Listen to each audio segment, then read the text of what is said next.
Hi everyone, so our topic is all about in chapter 11, Jose Rizal and Philippine Nationalism, National Symbol. Introduction. The national symbols of the Philippines represent the country's traditions, ideals, sovereignty, and solidarity.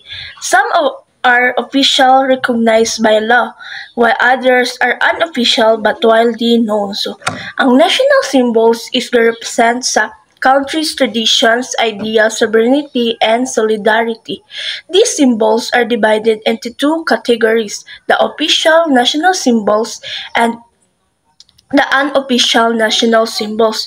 So, ang official national symbols, these are recognized and protected by law, signifying their formal importance in representing the nation. So, mauni sila ang official national symbol. Sampaguita, the national flower; Nara, the national tree; Philippine eagle, national bird; Philippine pearl, national gem; Arnis, national sport or martial arts; and and the unofficial national symbols. These symbols are not legally local recognized but are widely accepted and known by Filipinos, often representing cultural or historical significance. Mao po ni sila ang unofficial national symbols: Carabao, the national animal; mango, national fruit; anahaw, the national leaf; Carinyosa, national dance; bangus, national fish. So, what are national symbols? National symbols are signs that represent our country. They show our culture, our history, and our identity. Some symbols are official, meaning they are recognized by law, and others are unofficial, but people still use and respect them. So, um, examples of symbols that are already official is that the Philippine flag, Zilo Panghinirang, the coat of arms, and the Philippine eagle as our national bird. Now let's proceed to who is Jose Rizal.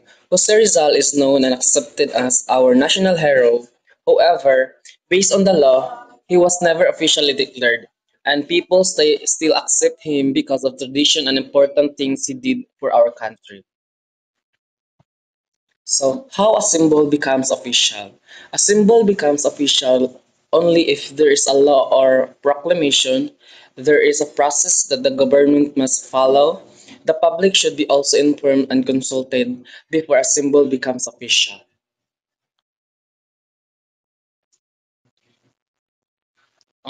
Attempts to add more symbols. In the past years, some lawmakers tried to add more official symbols. One example is the proposed Philippine National Symbols Act of 2014. There was also a bill to make a waling-waling the national flower, but it was not approved. And there are three main issues. First is many common symbols still have no legal status. Second, there are debates about which symbols should be official. Third would be tradition plays a big part because many symbols are taught in school even if they are unofficial. The question is why this topic matters. This topic is important because national symbols build our identity. They help us understand our culture. They also teach the younger generation about the values of our country. Rizal and Philippine nationalism and national symbol. Jose Rizal is considered the Philippines' national symbol of patriotism and identity. Although not officially declared by a law as national hero, he is widely recognized because of his contributions to Philippines nationalism and official national hero. Rizal is not officially declared by law as national hero, but Filipinos considered him one because of his major role in awakening national consciousness. Next, love for Philippines. Love for Philippines, nationalism, patriotism, he's encouraged Filipinos to fight for freedom and love for country. Next, and the second, love, and compassion for others. His writings and promoted justice, equality, and respect for human dignity. Next one, importance of family. His letters and personal life show how he valued family support and unity. And the last, truth and integrity. Rizal is an unofficial national hero. He is not officially declared by law, but widely recognized. He symbolizes Filipino identity, nationalism, and patriotism. His writings and action promote key values: love for the Philippines, nationalism or patriotism, and faith in God.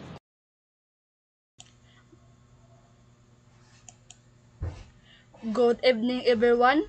I'm Simene Angeline, and this part, love and compassion for other. Fought against injustice, advocate equality and human rights, showed empathy toward all people. Rizal believed that progress begins with kindness and respect. He used his writing to define the opposite and to call for fair treatment of all Filipinos. It means concern si Rizal sa iyang kapwa kung maunggi nakiglaban siya sa mga mapang abusado, abaso, abusos og sa kapwa sa mga Pilipino. Next. Importance of family. Main message. Family shape values and character, respect and honored his parents, believe strong families build strong nations.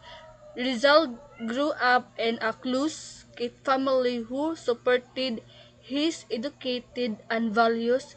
He believed that families are the first teachers of discipline, love, and responsibility.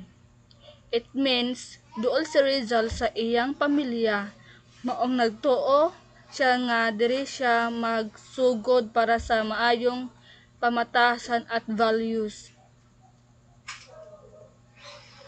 Truth and integrity. Main message. Stood for what is right. Spoke the truth even linger. Lived with honesty and courage. Rizal consistently spoke against oppression of corruption even if it placed his life at rest. His integrity inspired Filipino to value honesty and moral courage. So, gihimo ni Rizal ang sakto bisag delikado tungod for him mahalaga ang katotohanan. Rizal influence extend internationally. Message: respect global thinker. Advocate human rights and education. Recognized by scholars worldwide. Many countries admire Rizal as a hero who championed peaceful reform, knowledge, and nationalist